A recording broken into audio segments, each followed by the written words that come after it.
नमस्कार. नुकतंच नव्याने सुरू झालेल्या एका मराठी मालिकेतील अभिनेत्याचे मालिकेत निधन दाखवल्याने प्रेक्षक अतिशय नाराज झाले आहेत. चला तर मग जाणून घेऊयात कोणती आहे ती मालिका व काय आहे संपूर्ण माहिती.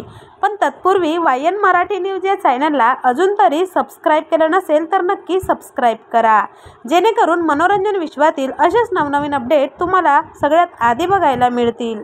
मित्रांनो, काही दिवसांपूर्वीच कलर्स मराठी वाहिनीवर सुख कळले ही नवी कोरी मालिका प्रेक्षकांच्या भेटीला आली आहे व अगदी थोड्या दिवसातच ही मालिका प्रेक्षकांच्या पसंतीस उतरली.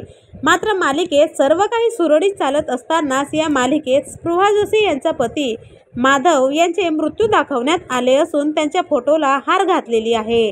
सागरची या मालिकेतून तडकाफडकी एक्झिट झाल्याने प्रेक्षक खूपच नाराज झाले आहेत. त्यांच्याऐवजी अभिनेता आशय कुलकर्णी यांची या मालिकेत आता एंट्री झालेली आहे. मात्र या मालिकेत सागरचे मृत्यू हे अगदी वटपौर्णिमेच्या दिवशी दाखवण्यात आल्याने ही मालिका आता बंद करा अशी मागणी प्रेक्षकांनी घातली आहे.